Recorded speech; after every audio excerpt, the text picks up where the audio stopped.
माता सीता को जन्म न दियो और महारानी कैकई जिन्होंने प्रभु राम को जन्म न दियो, फिर भी उनके पालन पोषण का सौभाग्य प्राप्त हुआ उन्हें।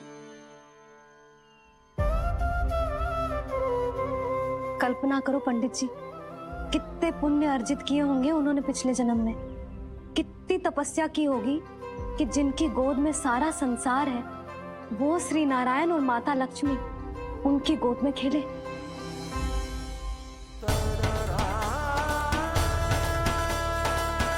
संसार में अवतार लेकर सांसारिक नाते भगवान को भी निभाने पड़ते हैं, फिर हम तो मानव हैं। संसार में अवतार लेकर सांसारिक नाते भगवान को भी निभाने पड़ते हैं, फिर हम तो मानव हैं।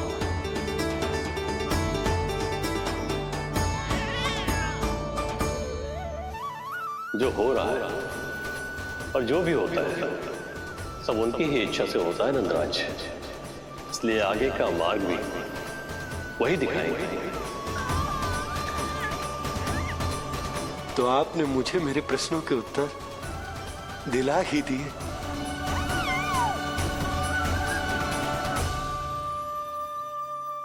मैं भी क्या क्या बातें करने लगा। लगता है नाना बनने की प्रसन्नता का प्रभाव है जी। हमारी बिटिया को लक्ष्मी हुई है ना। बधाई हो पंडित जी, बहुत बहुत बधाई हो। मैं मैया और उसकी बिटिया से अवश्य मिलने आऊंगी। बधाई हो पंडित जी। अब मुझे आज्ञा दीजिए, वैद्य जी से कुछ औषधियां लेनी है मुझे। नारायण नारायण।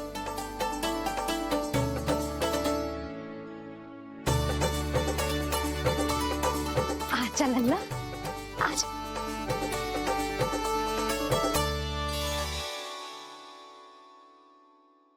टीका सुनो जी, तनिक कान्हा को संभालो, मैं यूं गई और यूं आई।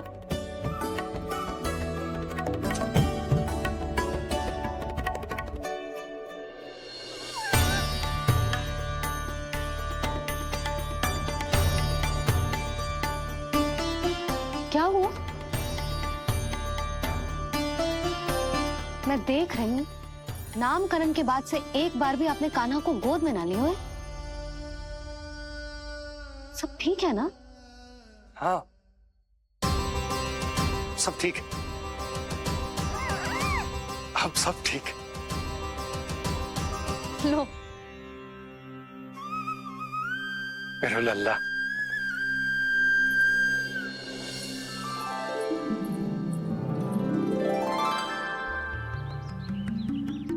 आपका बहुत बहुत धन्यवाद ऋषिवर। यादवों का कुलगुरु होने के नाते ये तो मेरा कर्तव्य था पुत्री। मुझे क्षमा कर दे लल्ला, कुछ समय के लिए मैं अपने कर्तव्य से भटक गया था। सब कुछ पूरे विधि विधान से संपन्न हुआ है।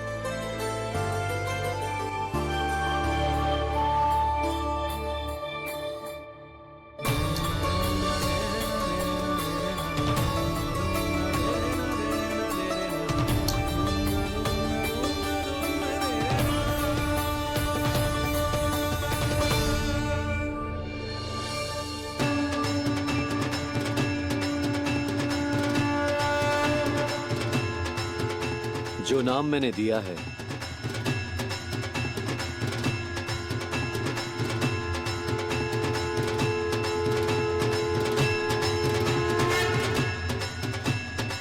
आप मुझे क्षमा कर दो बाबा, मैंने आपको इतनी दुविधा में डाल दिया।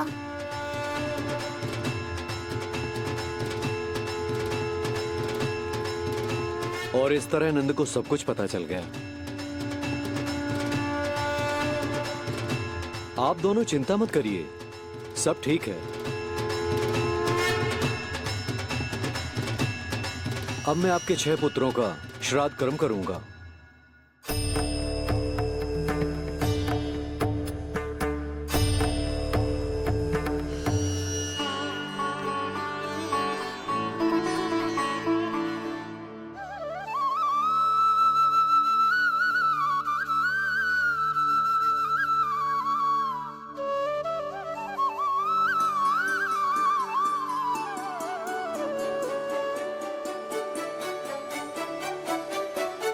कान्हा, क्या हुआ जो मैं तेरा वास्तविक बाबा ना हूं? क्या अंतर पड़ तू कि तुम मेरे आराध्य के अवतार हो? महत्वपूर्ण बात तुझे है कि मुझे तुम्हारे साथ मुस्कुराने को, तुम्हें खिलाने को, तुम्हारा ध्यान रखने को, तुमसे प्रेम करने को सौभाग्य प्राप्त हो।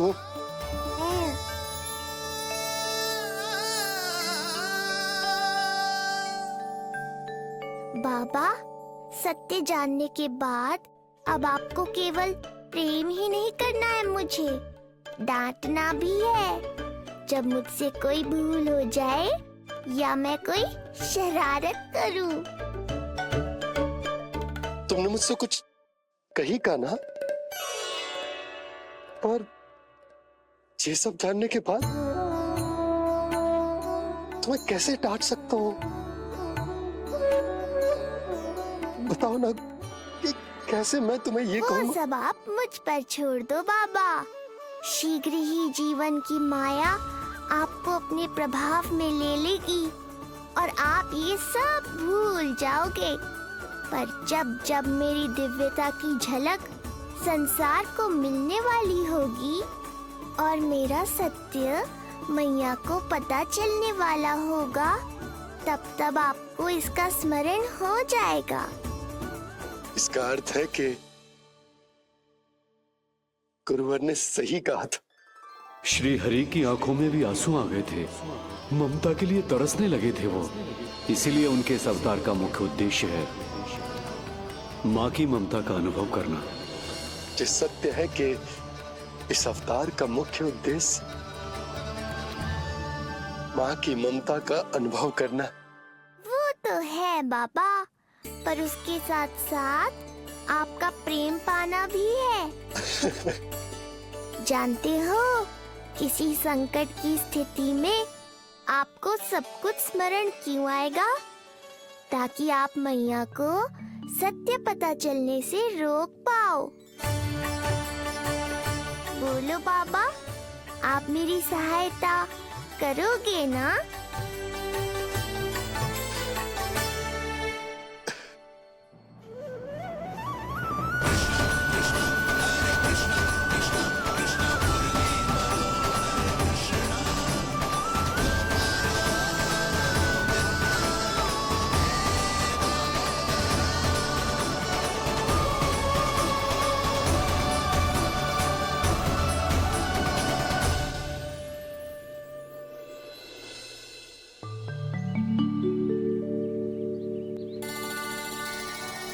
अब तो मेरा कान्हा बैठना सीख गया।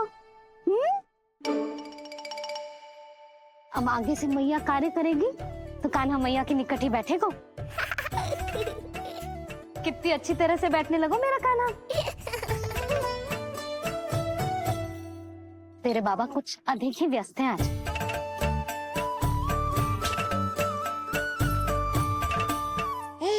और अब आप भी व्यस्त हो गई, तो मेरे साथ खेलेगा कौन?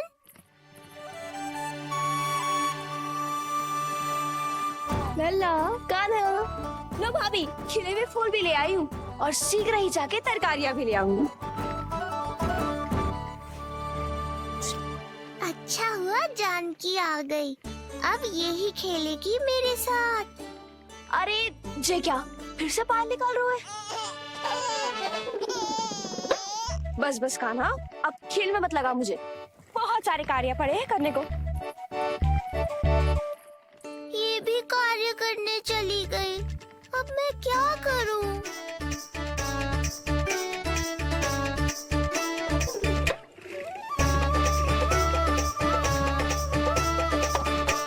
सब व्यस्त है, मेरे लिए किसी के पास समय ही नहीं है। लगता है इनका ध्यान बटाने के लिए अब मुझे कुछ करना ही होगा।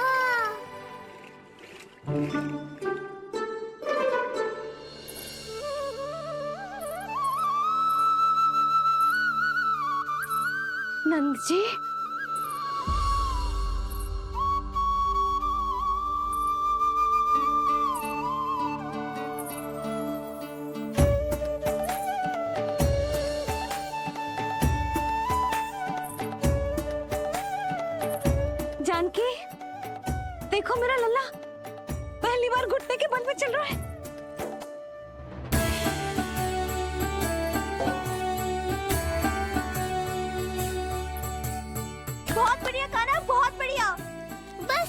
यही तो चाहिए था। आजा काना, आजा इधर आ, मैया के पास आ। कान्हा, आजा अपने बाबा के पास, आजा।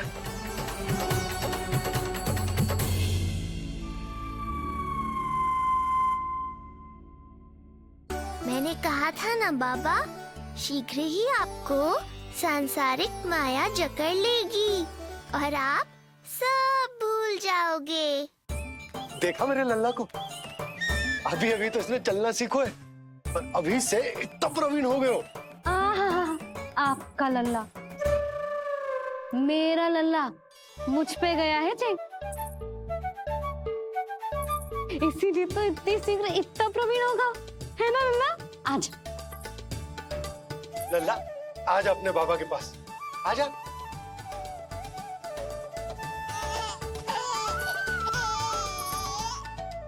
भ्रमित कर दियो आपने इसे, कितने चाव से अपनी मैया की ओर आ रहा था। आजा लल्ला। मैंने क्या करूं, मैं भी तो इसे बुला ही रहा हूं। आजा, आजा। अब आप दोनों झगड़ने मत लगना। लल्ला जिससे अधिक प्रेम करते है ना, उसी के पास जाएगो, देख लियो। यशोदा, ये तुम कैसे प्रतियोगिता लगा रही हो? क्यों, आपको विश्वास ना है कि लल्ला आपसे भी उतना ही प्रेम करता है और आपके पास भी आ सकता है? या फिर हारने का भय सता रहा है आपको? बिल्कुल ना, कान्हा आएगा तो अपने बाबा के पास, आजा। जे हुई ना बात, अब देखते हैं कौन जीतेगा। आजा कान्हा, आजा कान्हा, अपनी प्यारी मैया के पास आजा। बाबा की उंगली पकड़ी थी ना तूने, तूने साथ देने का वचन दिया था, आजा अपने बाबा के पास। अरे ये कैसे धर्म संकट में डाल रहे हो आप दोनों मुझे? कान्हा अपने मैया के पास आएगो, है ना? आजा। नहीं, कान्हा अपने बाबा के पास आएगो, आजा। लगता है नंद भैया ही जीतेंगे आज। तुझे बड़ा पता है नंद भैया ही जीतेंगे आज। कान्हा मुझे छोड़ के कहीं और जा ही ना सकता।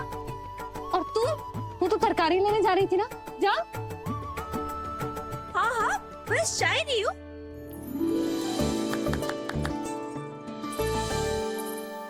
लल्ला देख, मेरे पास आएगो तो माखन मिलेगो, बहुत अच्छा माखन मिलेगो, आजा। कान्हा मेरे पास आएगो ना तो बहुत अधिक माखन मिलेगो, आजा, आजा, आजा।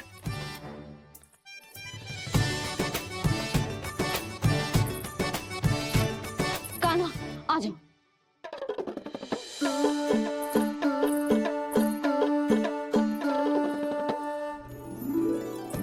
जानकी के पीछे जा रहा है, कहीं से जानकी से अधिक प्रेम तो ना होगा? ना लल्ला ना।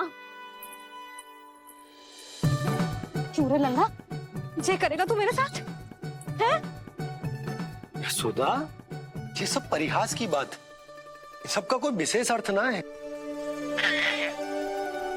कहीं ऐसा तो ना है क्योंकि मैं आजकल इस पर अधिक ध्यान न दे पा रही तो इसे जानकी से लगाव होगा है? क्योंकि सारा दिन तो मैं कुछ ना कुछ कार्य करती रहती हूँ।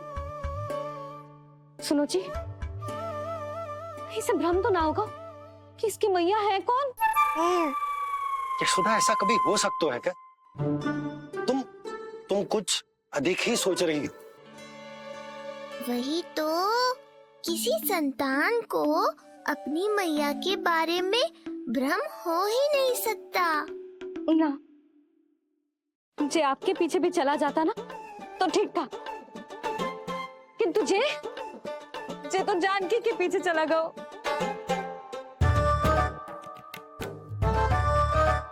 आप मुस्कुरा क्यों रहे हो?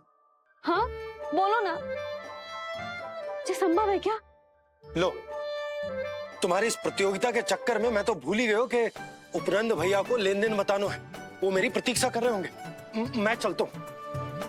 अरे किंतु मैंने जो पूछा वो तो बताया ही ना आपने। एक बार तुम्ही ने कही थी कि मैया अपने लल्ला के मन की बात उसके बिना कहीं जान लेती, तो पूछ लो अपने कान्हा से।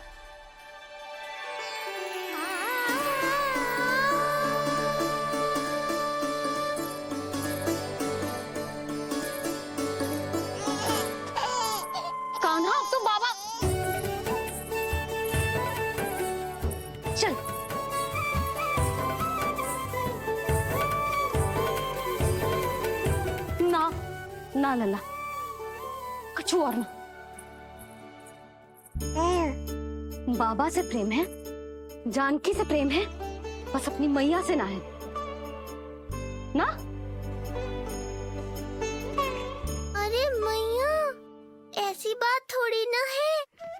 9 माह तक पेट में कौन पालती है? मैया। दूध कौन पिलाती है? मैया। देखभाल कौन करती है? मैया। बस उसी मैया से प्रेम ना है, से सभी से प्रेम है तुझे। तो ठीक है फिर, अब बात भी उन्हीं से करियो।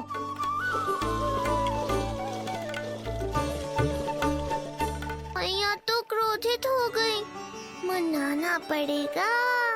ना, दोस्त मेरा ही है, मुझे किसी से कछु अपेक्षा ही ना करनी चाहिए।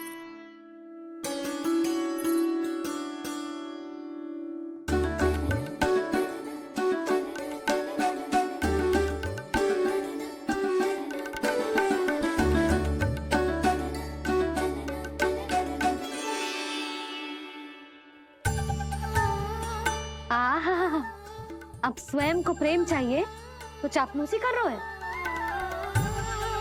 छोड़।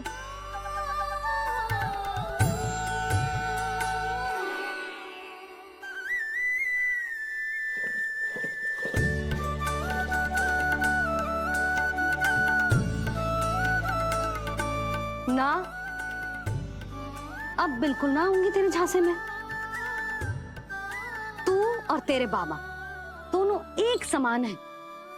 पहले क्रोधित करेंगे, फिर मनाने चले आएंगे। जब मैंने तुझे बुलाया था तो जानकी और बाबा की ओर चला गया। अब क्यों आ रहा है मेरे पास? जा, उन्हीं के पास जा।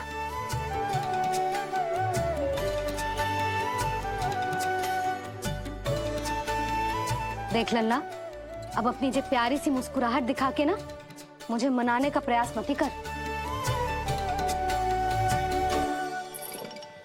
मैंने कान्हा कहाँ गया?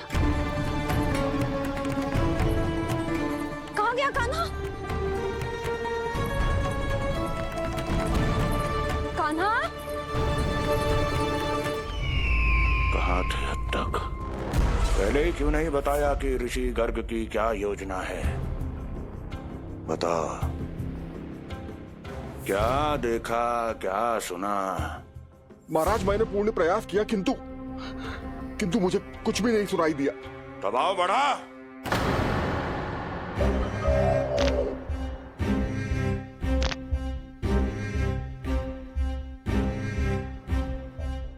अब ये सुना या ये भी सुनाई नहीं दिया? महाराज, मुझे क्षमा करें महाराज, मैंने सुनने की बहुत चेष्टा की किंतु मुझे कुछ भी नहीं सुनाई दिया। महाराज, मेरा विश्वास करें। ये अर्थनाद सुनाई दिया या ये भी नहीं? महाराज, मुझे क्षमा करें महाराज। उत्तर दो, अब सुनाई दिया? तो फिर वहां क्यों नहीं सुनाई दिया? मुझे क्षमा करें महाराज, आरंभ से अंत तक मैं वही था किंतु मैं कुछ भी नहीं सुन पाया महाराज, क्योंकि कारण नहीं, परिणाम चाहिए मुझे। परिणाम। लल्ला,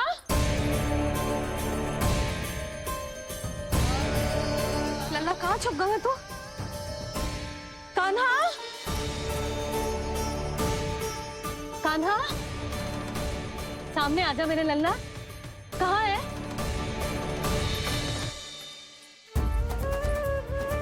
कान्हा, सामने आजा लल्ला। अब मैया कभी ना रूठेगी तुझसे। कान्हा, कान्हा, लल्ला, लल्ला,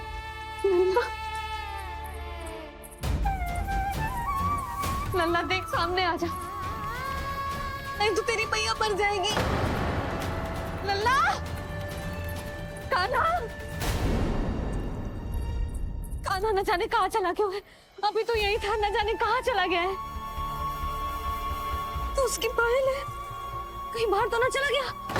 कोई मेरे लल्ला को।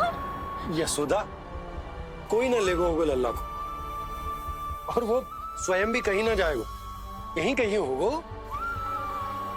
आप इतने शांत कैसे हो? आपको कुछ पता है क्या?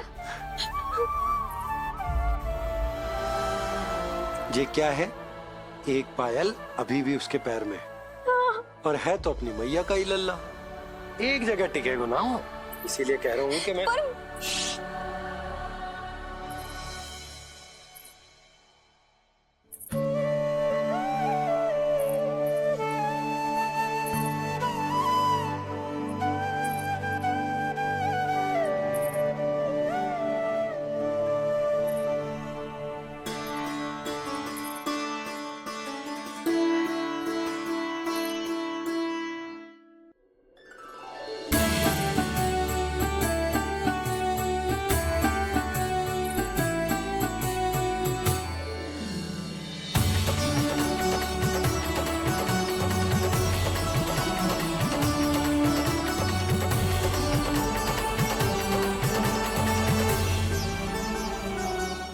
पल बाद ढूंढ लेते मैया बाबा, माखन तो चख पाता मैं।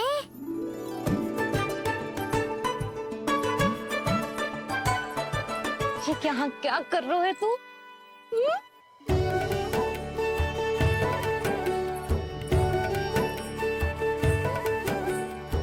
आज ही घुटने के बल चलना सीखो है, और आज ही अपनी मैया को दौड़ा दियो तूने। ये जो छोटी छोटी पहियां है ना, इनमें पायल ना बेड़ियां पहनाऊंगी मैं। कही थी ना मैंने, तुम व्यर्थ ही घबरा रही हो, और इतना घबरा गई कि घबरा के आकाश सर पे उठा लियो। मैंने आकाश सर पे उठा लियो, और वो भी व्यर्थ में? मेरे कहने का अर्थ जे ना है यशोदा, व्यर्थ ना, मैं तो केवल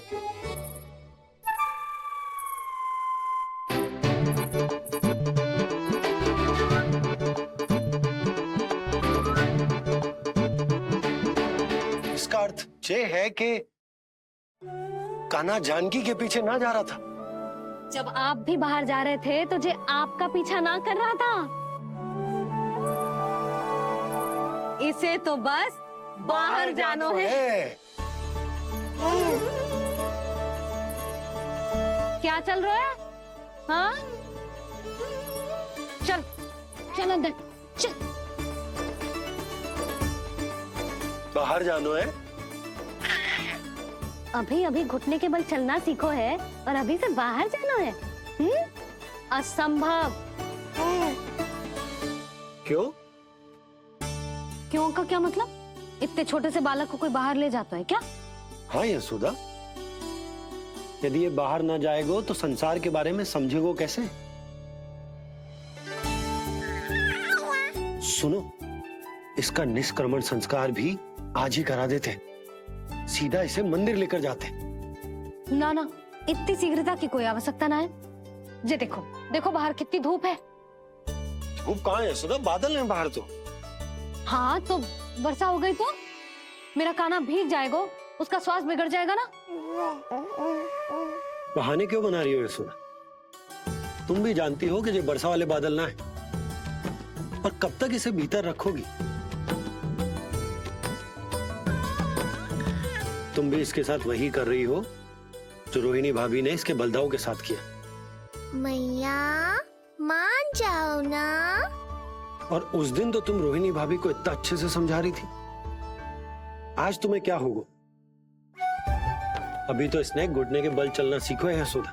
अभी इसे बाहर ना लेकर गए ना, तो जब ये पांव पर खड़ा होना सीखेगो ना, तो अकेले ही बाहर भाग जाएगो।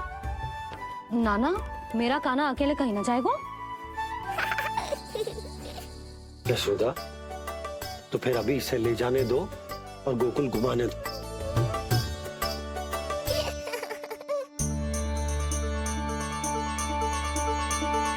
देखा लल्ला, आज्ञा मिल गई। अब आज पहली बार लल्ला और बाबा बाहर जाएंगे घूमने के लिए। चल, आज बाबा और लल्ला पहली बार बाहर जाएंगे। हाँ, चलो। रुको आपको क्या लगा था कि मैं लल्ला को अकेले छोड़ दूंगी? जहां जहां कान्हा जाएगा वहां वहां उसकी मैया भी जाएगी। कभी तो नंद और नंद लाला को एक साथ समय बिताने दिया करो। कुछ कही आपने? नहीं। तो बस फिर गौशाला से आरंभ करेंगे, फिर गांव घुमा के मंदिर ले जाएंगे इसे। मैं एक्शन में आई। देखा, अभी तो तेरी मैया मंदिर भी जाने को तैयार ना थी, और अब तुझे पूरा गांव घुमाने के लिए तैयार हो गई।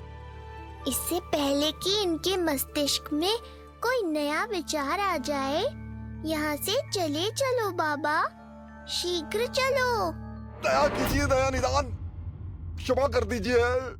कितनी बार तुझे गर्ग ऋषि के आश्रम भेजा, तू वहाँ कुछ नहीं सुन पाया। गर्ग ऋषि यहाँ आया, तू यहाँ कुछ नहीं सुन पाया। जब तू कोई कार्य करने योग्य ही नहीं तो फिर तेरा क्या?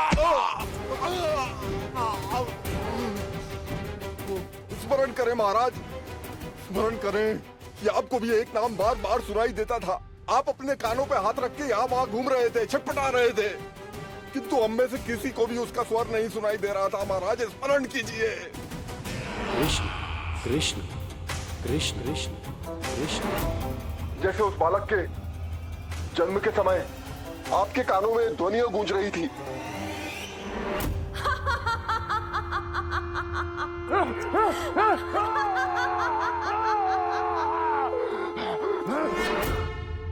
लेकिन हमें वो नहीं सुनाई दिया। ठीक उसी तरह महाराज, उस समय मेरे कानों में भी एक शंखनाद गूंज रहा था, पर उसकी ध्वनि ने मुझे कुछ भी नहीं सुनने दिया महाराज। और मुझे लगता है कि ये सब किसी विष्णु की कोई माया है, या फिर श्राद्ध के नाम पर ये सब मिलकर कोई योजना बना रहे हैं। महाराज, इस निर्दोष को मारने से क्या होगा? मैंने तो आपसे पहले ही कहा था कि उन दोनों को महल से बाहर मत जाने दीजिए।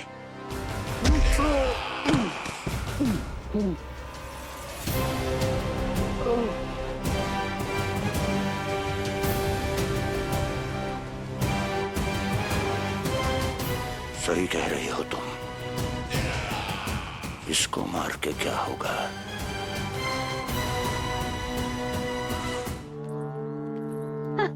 कान्हा, जे देख, जे है रामू, तेरा भैया, और जे है सबला, तेरी मौसी।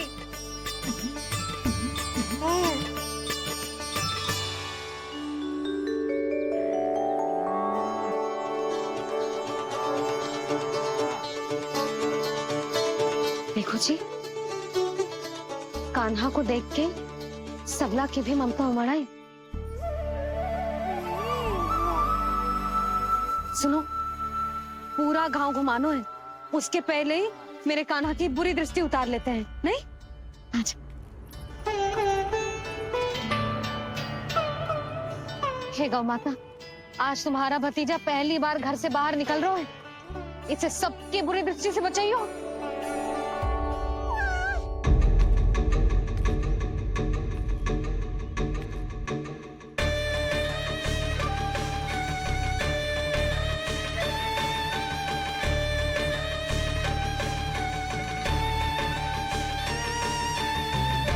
नारायण नारायण।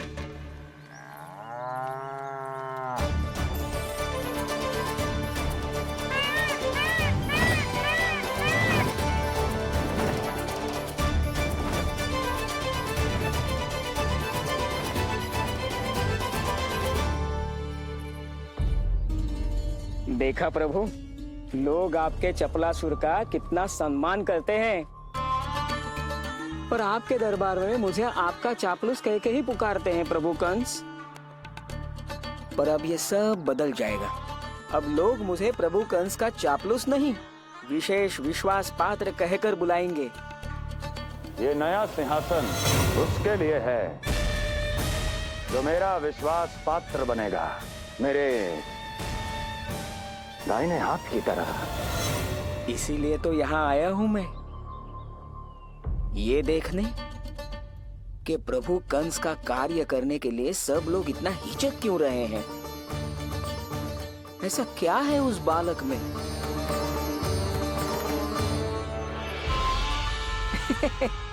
नारायण।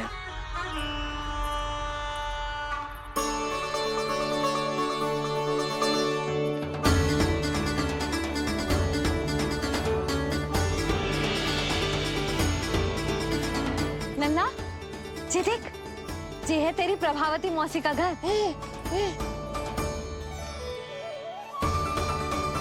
और वो देख, वो रहा तेरे दाऊ का घर। देख क्या रोए, तेरे दाऊ भी चल रहे हैं हमारे साथ। ये वही है क्या जो चपलासुर से विशेष विश्वास पात्र श्री चपलासुर जी बनने तक की यात्रा में मेरी सहायता करेगा? ताऊ, ताऊ देखो कान्हा आयो है। कान्हा,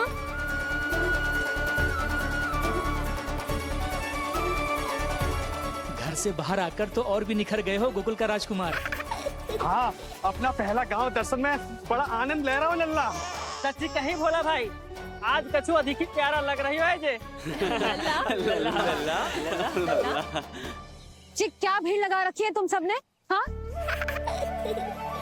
जी, मेरा लल्ला है, कोई दिखावट की वस्तु थोड़ी ना है। सब फेर के खड़े हो गए। यशोदा, जी देखो, रोहिणी जीजी भी आ गई। चलो सब सीधे मंदिर चलते हैं। हाँ चल।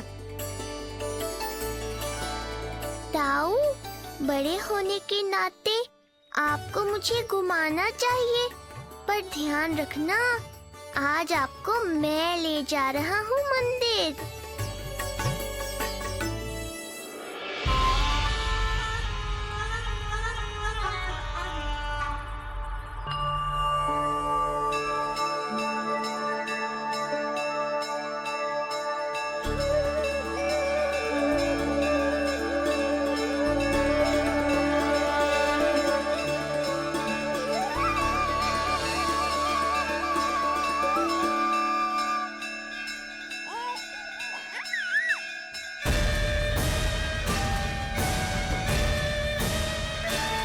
ये कैसे संभव है? ये अवश्य वायु के वेग से ही बच रही होंगी। प्रणाम। आशीर्वाद। आयुष्मान भव।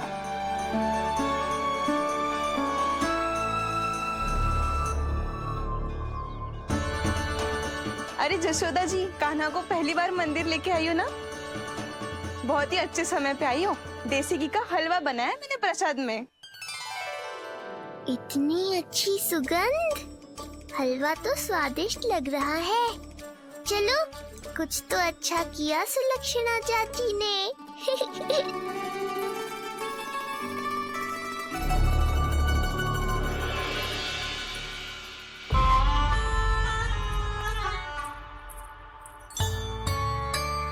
ओह, मेरे लिए इतना बड़ा भाग, पता नहीं था कि इनका हृदय इतना बड़ा है।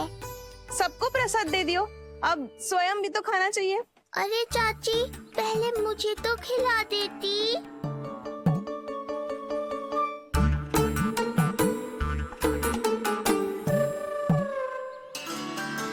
अरे, मैं तो कान्हा को देना भूल ही गई। हाँ? चलो, विलंब से ही सही, मेरा स्मरण तो हुआ आपको।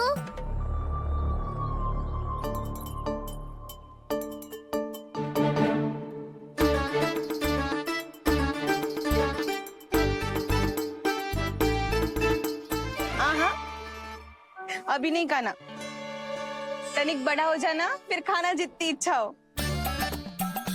हाँ हाँ, हंस लो चाची, आपने नहीं दिया तो क्या हुआ, मेरे बाबा अवश्य देंगे, देख लेना। बाबा, मुझे क्यों नहीं खिलाया आपने? दाऊ, मैं आपको घुमाने लाया, कम से कम आपको तो अपने छोटे भाई का स्मरण रखना चाहिए। मेरी मैया मुझे अवश्य खिलाएंगी। देखो जी, इसका भी मन कर रहा है खाने का। मैया है ना, तेरी मैया ने अपने कान्हा के लिए पहले से ही बचा लिया था। ठहरिए रानी जी, पहली बार कुछ खाने को मिल रहा था पंडित जी, रोक क्यों दिया? अभी बालक का अन्नप्राशन नहीं हुआ है। हाँ यशोदा, सदानंद जी सही कह रहे। दूध मुहे बालक को ठोस अन्नप्राशन के पश्चात ही खिलाना चाहिए।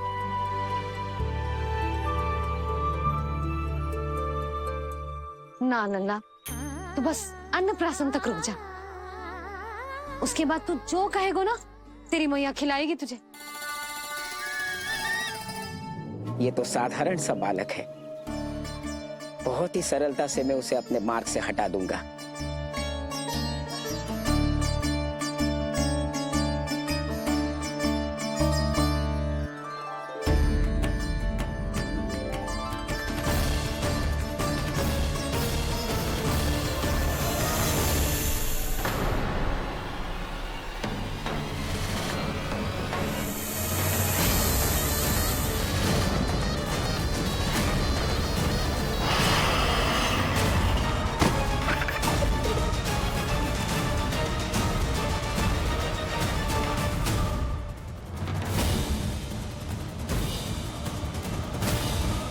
ये क्या था? मेरे दाऊ शेषनाग के अवतार हैं चपलासुर। इनके रहते तुम मुझे हानि पहुंचाने का विचार भी मन में लाओगे तो ऐसा ही होगा तुम्हारे साथ।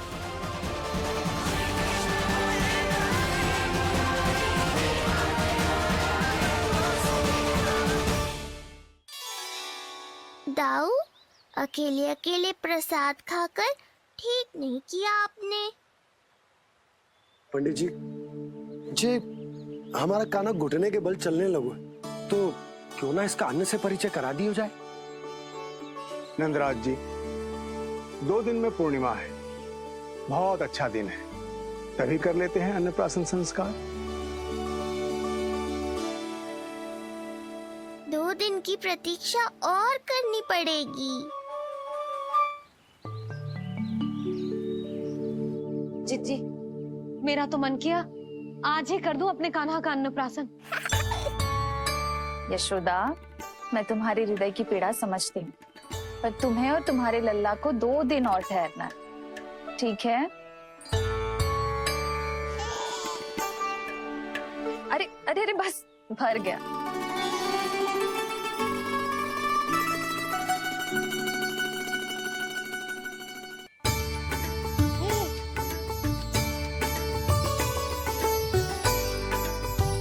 लो जिज्जी।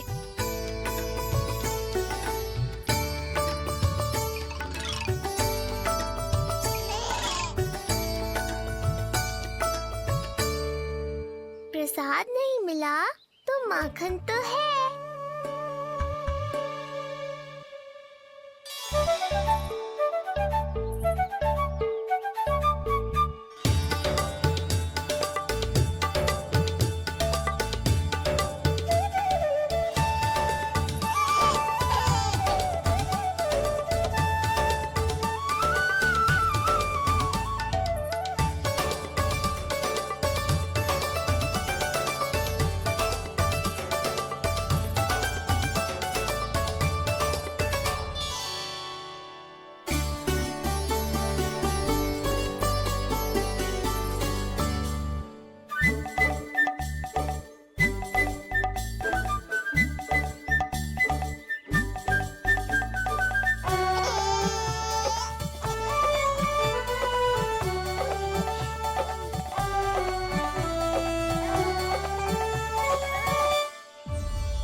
सुनो जी, कान्हा के चारों ओर सिरहाने लगा दो ना, नहीं तो जी फिर से इधर उधर चला ना जाए।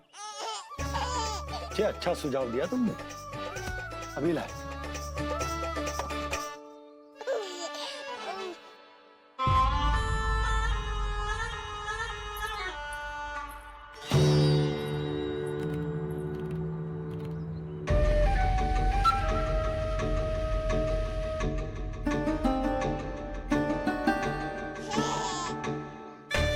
इस बालक का वध करके जब मैं मथुरा वापस लौटूंगा तो प्रभु कंस मुझे अपना विशेष विश्वास पात्र तो बनाएंगे ही, पर क्या पता प्रधानमंत्री भी बना दे।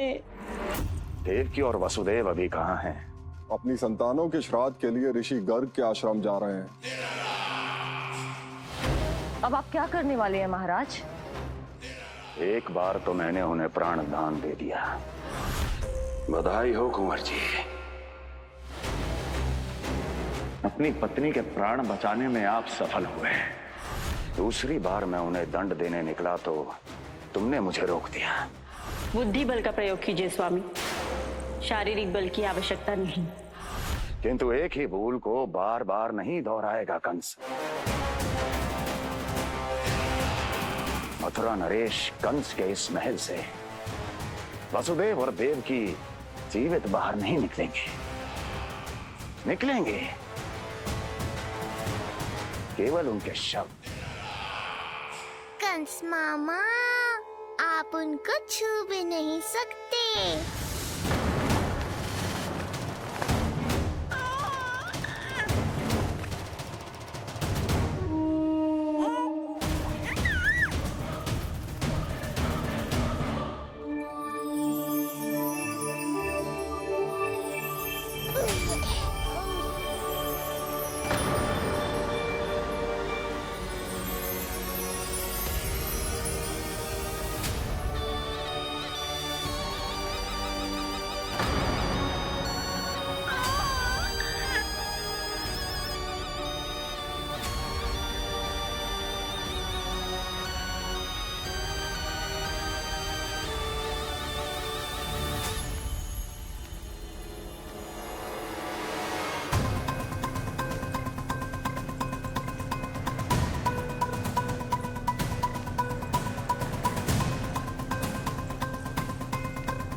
ये क्या हो रहा है?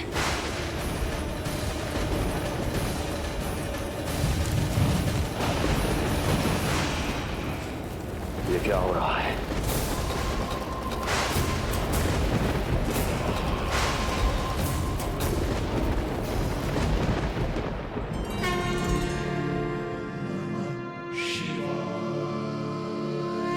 क्या हुआ प्रभु? आप अचानक इतने चिंतित क्यों हो गए? कृष्ण ने अपने पांव का अंगूठा अपने मुख में रख लिया है देवी। इसमें चिंतित होने की कोई बात नहीं है प्रभु। ऐसा तो हर बालक कभी ना कभी करता ही है।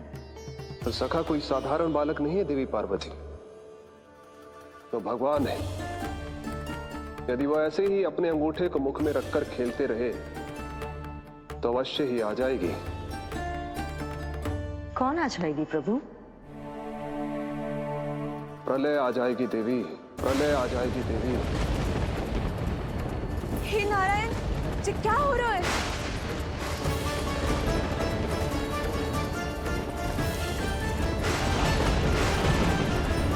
ये ऐसे लग रहा है जैसे दिन में ही रात्रि के समान अंधेरा छा गया हो। लगता है बहुत बड़ी आंधी आने वाली है।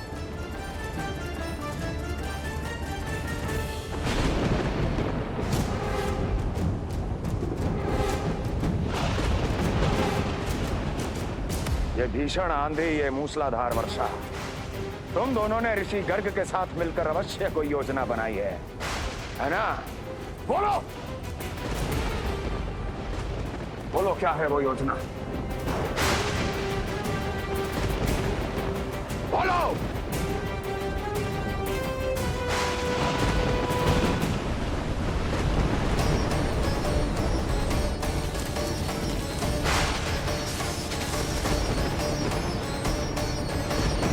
लगता है प्रकृति क्रोध में। मैं जाकर गौशाला संभालता हूँ, कहीं कोई हानि ना हो जाए। तुम बालकों को भीतर ले जाओ।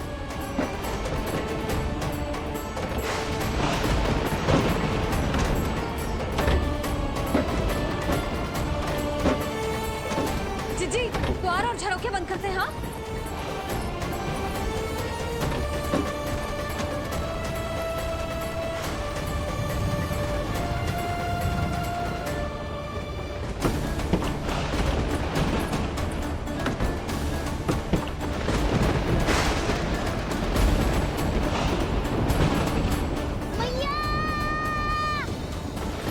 लल्ला, चल अंदर चल के खेल।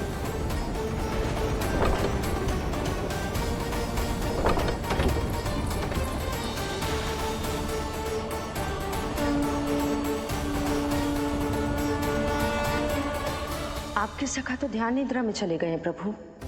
इनकी ये अंगूठा चूसने की सामान्य सी क्रिया का कितना घातक प्रभाव पड़ रहा है, इन्हें तो पता भी नहीं है। चाहे जानबूझकर की जाए या अनजाने में हो, सखा की हर लीला के पीछे कोई ना कोई उद्देश्य अवश्य छिपा होता है। पर ऐसा लगता है देवी, जैसे उनकी इस लीला के पीछे एक नहीं अनेक उद्देश्य छिपे हैं।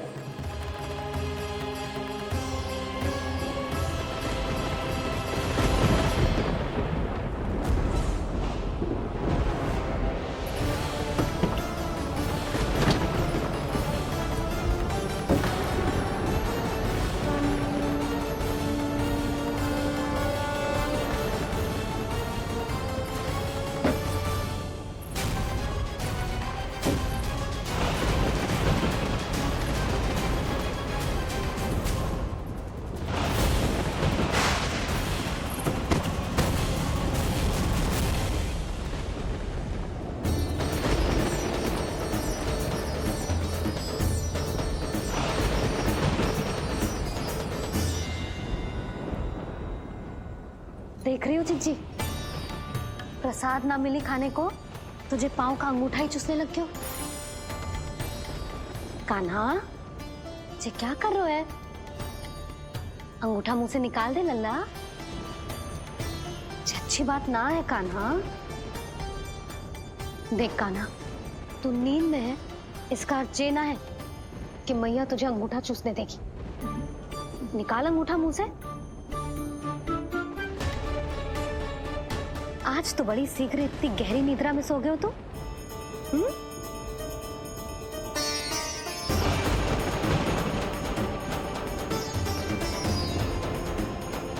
देख रही हो ना जीजी, अंगूठा मुंह से निकालने को तैयार ही ना जी। ऐसा क्या आनंद मिल रहा है?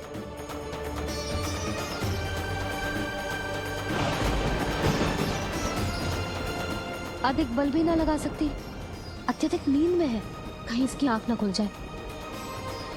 रानी भाभी, लगता है तीव्र वर्षा होने वाली है। मैं और भोला भैया के साथ अगले निकल रहे हैं। हो सकता है उन्हें हमारी आवश्यकता हो। हाँ हाँ, चलो बोला। चिच्ची, तीव्र वर्षा आरंभ होने से पहले आप और बरदाऊ निकल जाओ। ठीक है, किंतु तुम भी सतर्क रहना। हाँ, आप भी ध्यान से जाओ।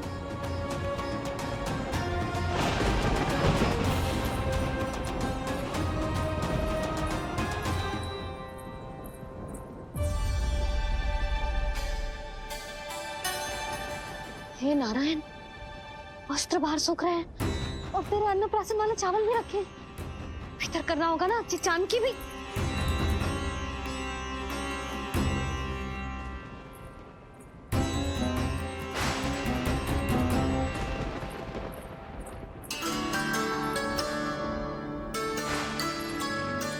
लल्ला वैसे जी बहुत बुरी बात है। अंगूठा मुंह से बाहर निकाल। केवल 2 दिवस में तेरा अन्नप्राशन है, फिर सब खाइयो। तनिक धैर्य रख। गुड़ तू प्रभु, स्वयं कृष्ण की मैया इनका अंगूठा नहीं निकाल पाई, तो अब और कौन निकालेगा? कैसे रुकेगी ये प्रलय? इसका एक ही अर्थ है देवी, अभी लीला समाप्त होने का समय नहीं हुआ। अभी तो कहना तो ये चाहिए कि लीला अभी पूरी तरह से आरंभ ही नहीं हुई है।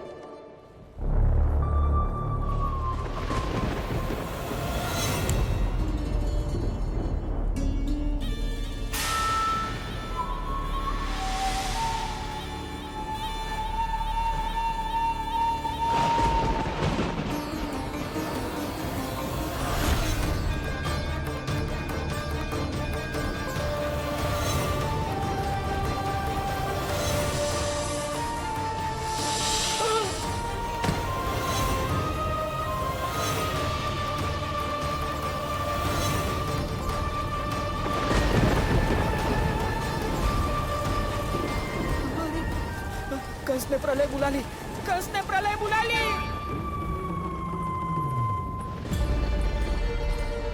हे नारायण, जे वर्षा तो रुकने वाली ना है। जे गुड़ और गेहूं भीतर रख देती हूँ।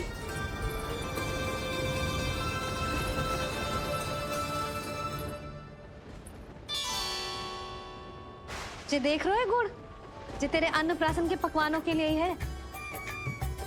कैसे कैसे करके बचा के लाई हूँ, कुछ पता भी है तुझे? और तू है कि जे अंगूठा ही चूसे जा रहा है। हाँ नहीं तो। किंतु आज प्रलय भी आ जाए तो कंस की तलवार का वार रोकने में असमर्थ होगी। कंस के साथ विश्वासघात किया है, दंड तो मिलेगा। महाराज, वायुमंडल में अचानक आए इस परिवर्तन का हमसे कोई लेना देना नहीं है। हम तो बस अपनी संतानों के श्राद्ध के लिए जा रहे थे। मूर्ख हूं मैं, मूर्ख हूं मैं। कंस एक मूर्ख है, मूर्ख हूं मैं। अब अच्छी तरह जानता हूं मैं, श्राद्ध केवल एक बहाना है। किंतु सत्य यह है कि तुम और वो ऋषि गर्ग मिलकर मेरे विरुद्ध एक षड्यंत्र रच रहे हो, और ये तुम्हारी योजना है। भैया, ये आप क्या कह रहे हैं? कैसा षड्यंत्र, कैसी योजना? हम तो केवल श्राद्ध के लिए गए थे। बहुत अवसर दिए मैंने तुम दोनों को, किंतु तुमने बार बार मुझे मूर्ख बनाया। इसलिए अब मैं अवसर दूंगा अपनी इस तलवार को।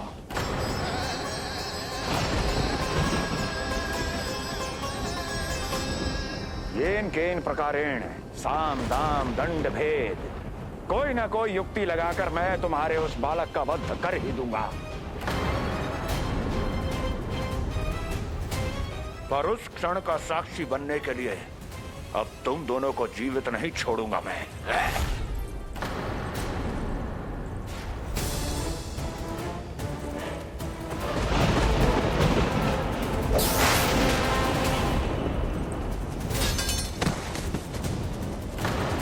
स्वामी,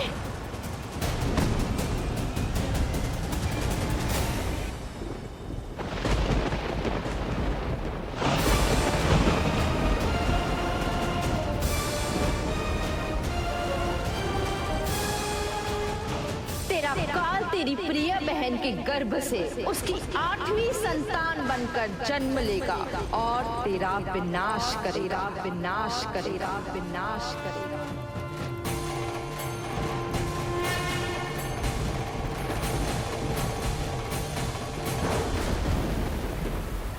प्रलय आने वाली है, प्रलय आने वाली है, प्रलय आने वाली है।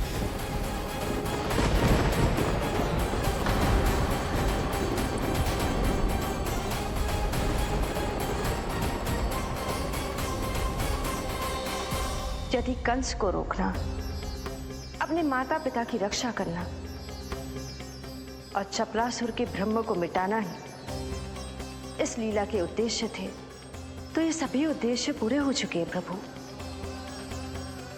अब तो ये प्रलय रुकनी ही चाहिए। ये केवल सखा की लीला ही नहीं है देवी पार्वती, उनकी माया का उदाहरण भी है। मार्कंडे ऋषि को दिए गए वरदान को पूरा करने के लिए ही ये सब हो रहा है। कौन सा वरदान प्रभु? प्रभु की माया को साक्षात अपनी आंखों से देख पाने का वरदान।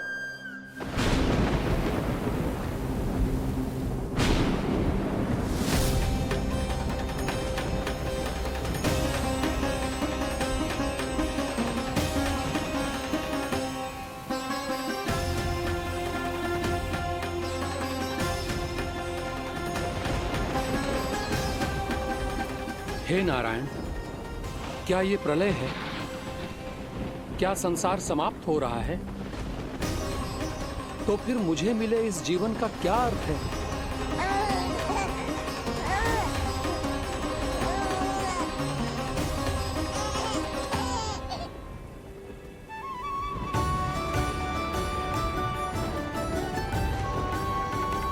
ये बालक यहां कहां से आया?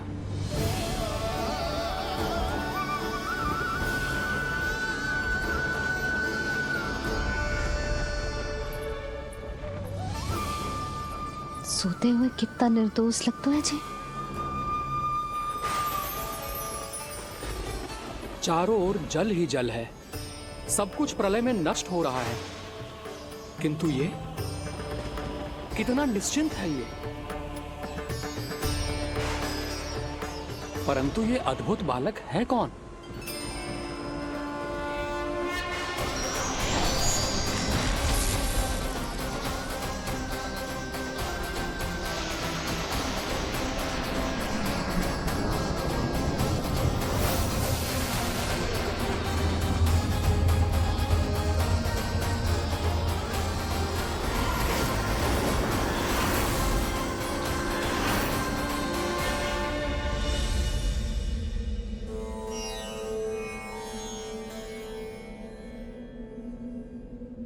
जिन घने काले बादलों ने आकाश को घेरा हुआ था, कहां गए वो? यहां तो प्रलय का कोई चिन्ह ही नहीं है।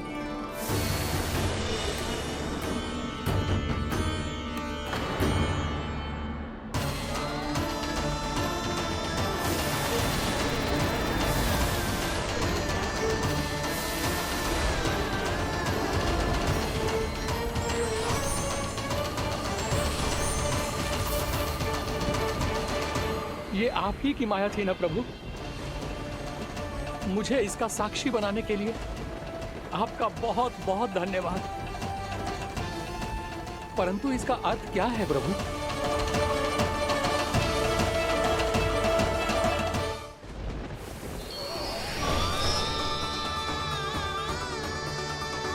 प्रभु,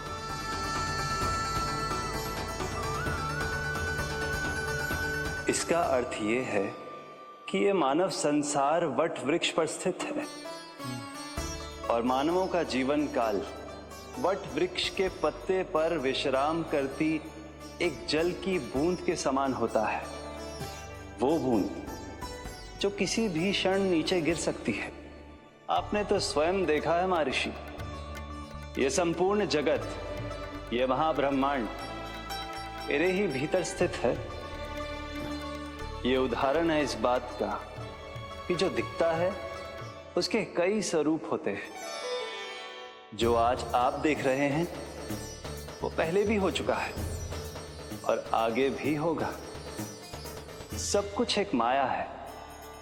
प्रलय का होना, जीवन का होना, दुख, सुख, सब एक भ्रम है। ठीक उसी प्रकार जिस प्रकार एक जलाशय में दिखने वाला प्रतिबिंब आपकी वास्तविकता नहीं बल्कि एक भ्रम होता है। इसलिए मनुष्य को सदैव ध्यान रखना चाहिए कि जीवन में कोई भी संकट क्यों ना आए, वो इस प्रलय की तरह केवल एक भ्रम ही होता है। ऐसे समय में जो संकट के सामने झुक जाते हैं या अधर्म का साथ देते हैं, वो स्वयं को उस भ्रम रूपी प्रलय में डुबोकर नष्ट कर लेते हैं।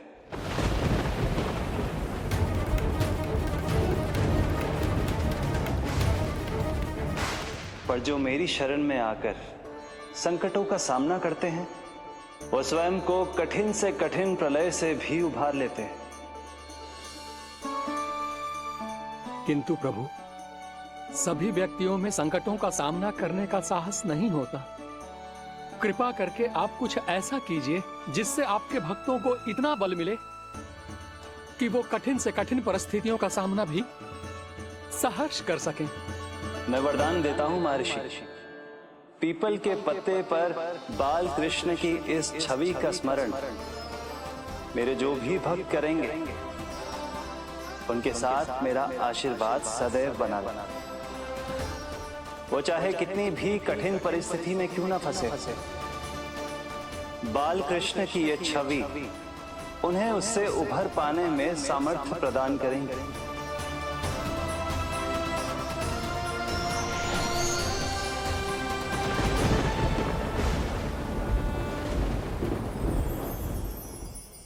अद्भुत। तो ये कोई साधारण लीला या भ्रम नहीं था, मानव मात्र को नारायण से मिला वरदान था ये। पर अब क्या होगा प्रभु? कैसे रुकेगी ये प्रलय?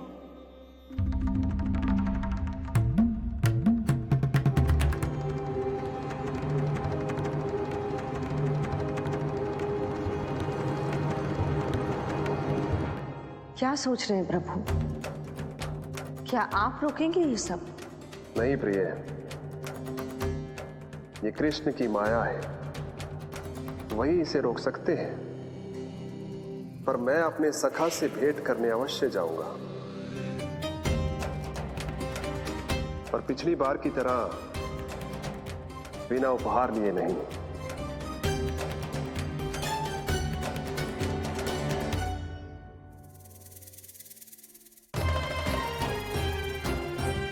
उपहार?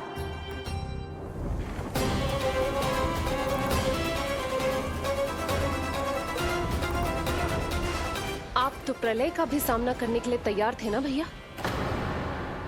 अभी तो प्रलय भी नहीं आई और आपकी ये दशा हो गई। महाराज,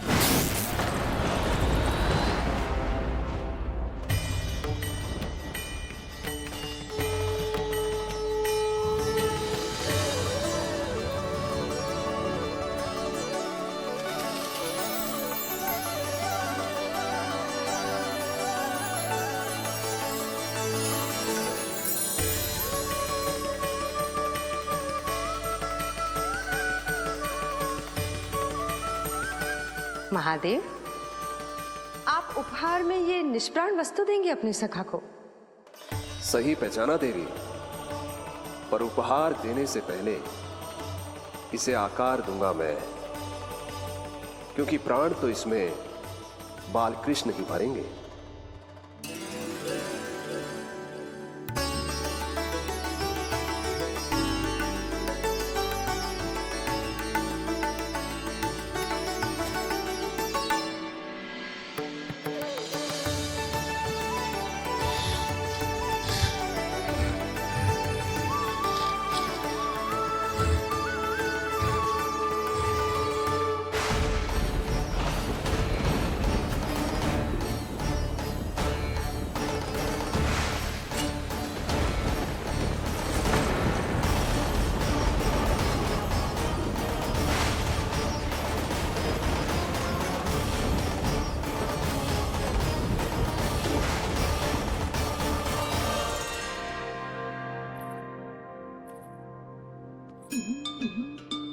मुरली?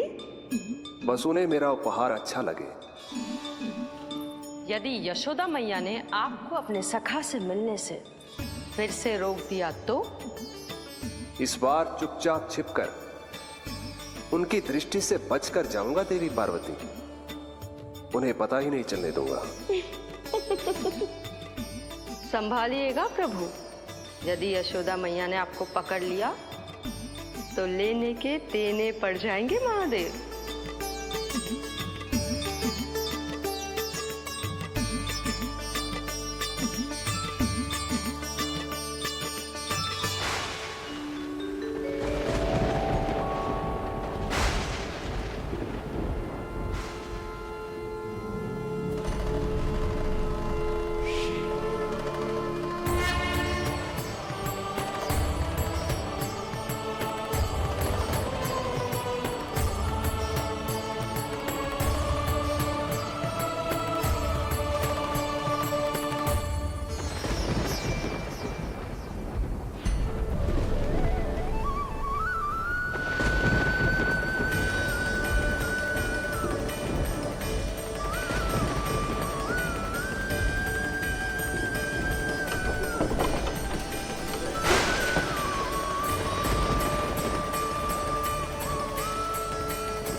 ये रहे चावल, जानकी को कही थी मैंने भीतर रख दे।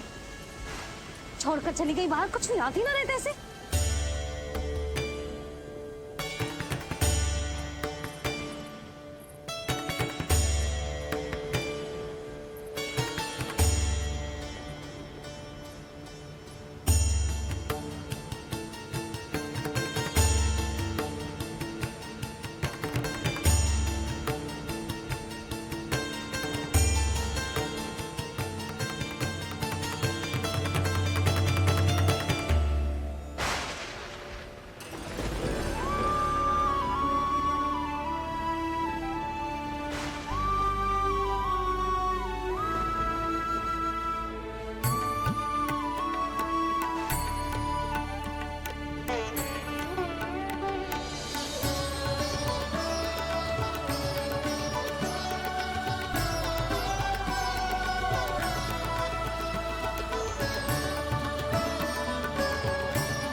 कान्हा,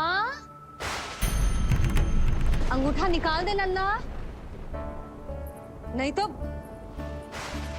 रुक जा, मुझे ही अंगूठा निकालना पड़ेगा तेरा। पूरे वस्त्र भीग गए मेरे, कहीं मेरे कारण इसका श्वास न बिगड़ जाए। वस्त्र बदल के आ रही है मैया।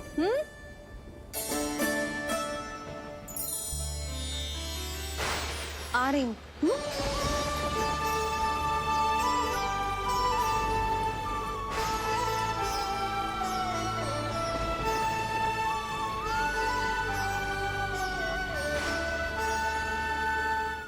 शासन की नींव भय होती है महाराज, और आपका पूरा साम्राज्य भय पर ही टिका हुआ है।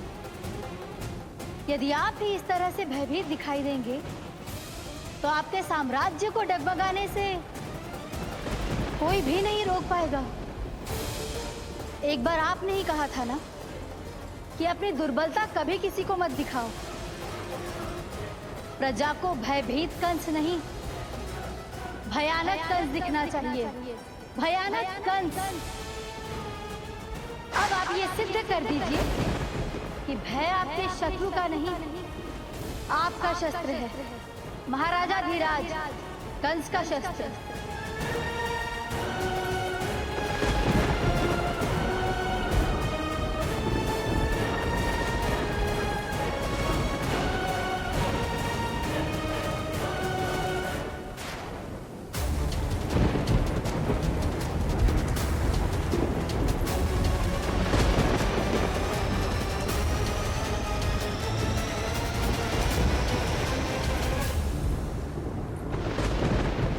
उससे क्या भयभीत होना, जो स्वयं भयभीत हो। उससे क्या भयभीत होना, जो स्वयं भयभीत हो।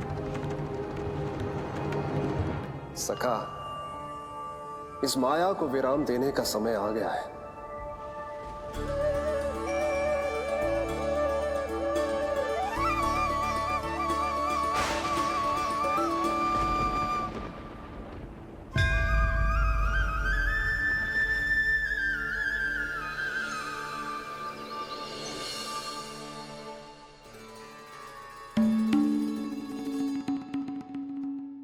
सभी आपके चरण धोकर उसका चरणामृत पीते हैं सखा, और आपने उसी चरण को अपने मुख में रख लिया।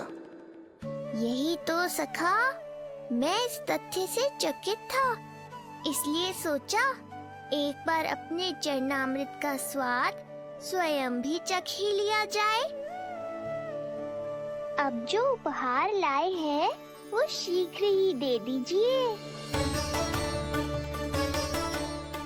कहीं मैया ने आपको देख लिया तो आपको तो अनुभव है वो क्या क्या करने में सक्षम है। आपसे कुछ भी छुपाया नहीं जा सकता सखा।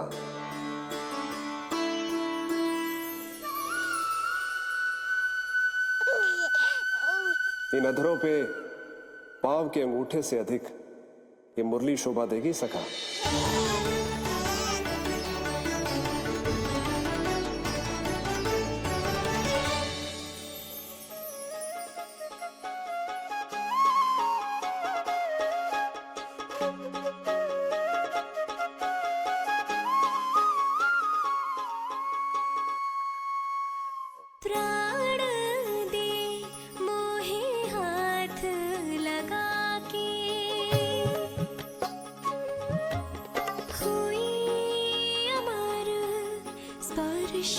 जो पाके काठी को जीवनमय कर दिया, मधुर हो गई सारी। मन प्रसन्न मेरा तन प्रसन्न, प्रभु आज से मुरली हुई है तुम्हारी। मन प्रसन्न मेरा तन प्रसन्न, प्रभु आज से मुरली हुई है तुम्हारी।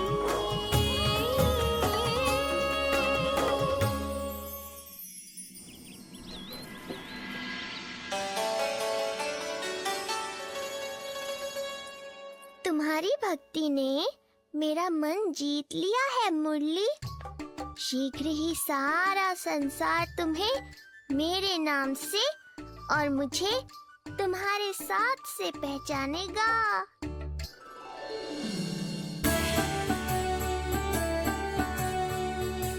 प्रभु, मेरे प्रभु, इस अनमोल भेंट के लिए आपका बहुत बहुत धन्यवाद सखा।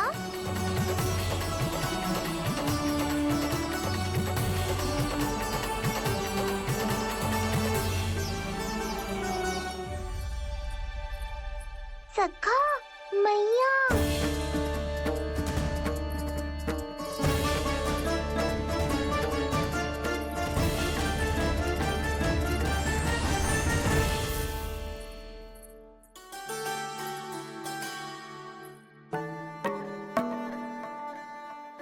अच्छा जी, तो तूने अपना अंगूठा मुंह से निकाल ही दियो। बड़ा उपकार कियो अपनी मैया पे।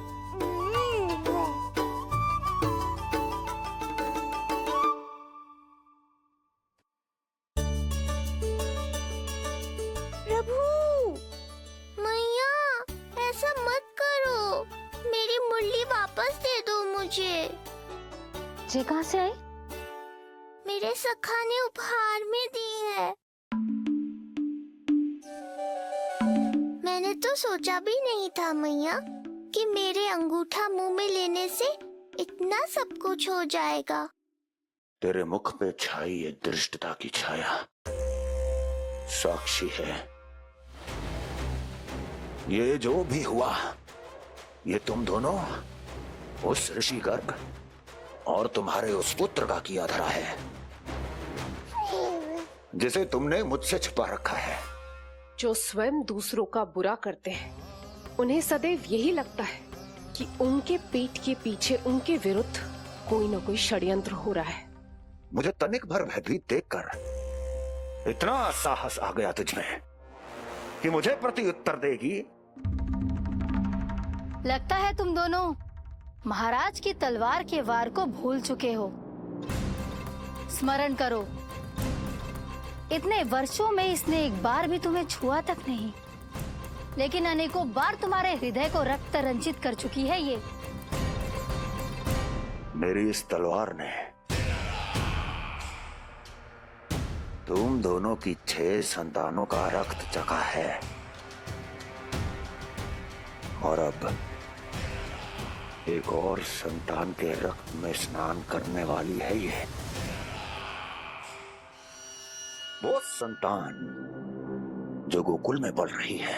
बस कंस भैया बस, बस कंस भैया बस, बस कंस भैया बस।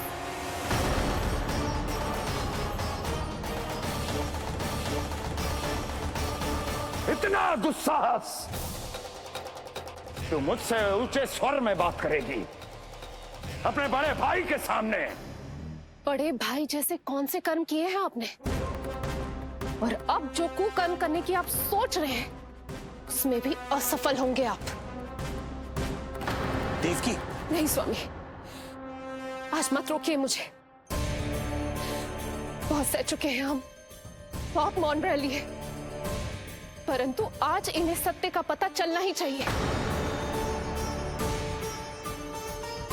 भैया, आपको क्या लगता है आप बहुत शक्तिशाली हैं तो अपना भाग्य बदल सकते हैं? आप भगवान विष्णु का सामना कर सकते हैं। ये भ्रम राक्षस राज रावण को भी था और यही भ्रम स्वयं को भगवान समझने वाले हिरण्यकश्यप को भी था। पर ना रावण के 10 शीश बचे और ना ही हिरण्यकश्यप का अस्तित्व। पेट चीर के उनके प्राण निकाल लिए थे भगवान ने। तो सोचिए भैया, आपकी क्या दशा करेंगे वो?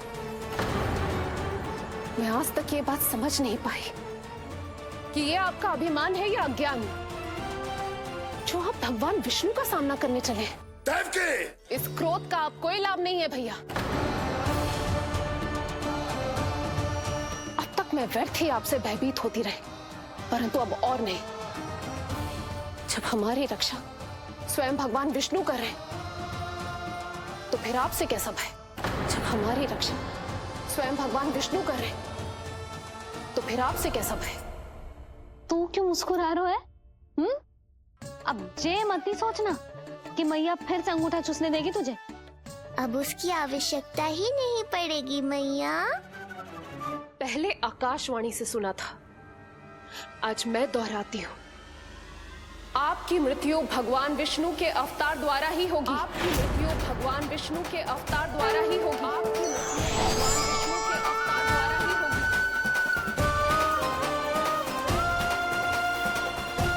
भले ही वो कहीं भी क्यों ना हो।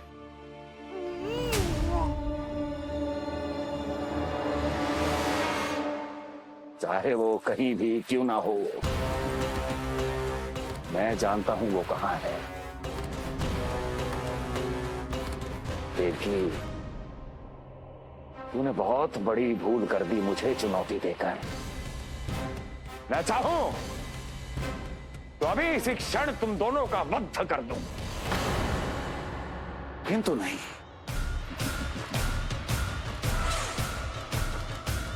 तुम्हें श्राद्ध करना बहुत प्रिय है ना? तो ठीक है, तो अब मैं तुम दोनों का वध तभी करूंगा जब तुम दोनों अपनी 8 संतानों का श्राद्ध एक साथ कर चुके होगे।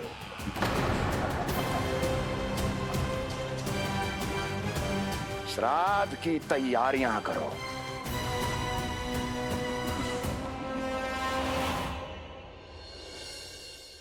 मैया अन्नपूर्णा की कृपा से आज अन्नप्राशन के सभी कर्मकांड अच्छे से हो जाए, भोजन स्वादिष्ट बने और मेरे कान्हा को प्रिय लगे। बस इतना आशीर्वाद दे दो तुलसी मैया। मैया, कहीं उसे ऐसा ना लगे कि उसकी मैया को अच्छा भोजन बनाना आतो ही ना है।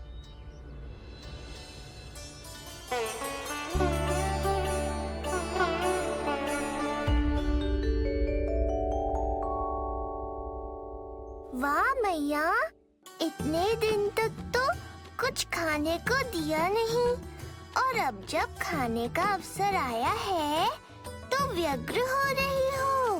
मेरे बारे में भी तो कुछ सोचिए प्रभु। 2 दिन से यहीं अटकी हूँ। अटकी नहीं हो मुरली, तुम तो लटकी हो। प्रभु। हाँ हाँ मुरली, मुझे भी तुम्हारा साथ चाहिए, पर क्या करूँ? मैया ने तुम्हें मेरी पहुँच से बहुत ऊपर लटकाया है। पर प्रभु, मैं अब तक पहुँचूं कैसे?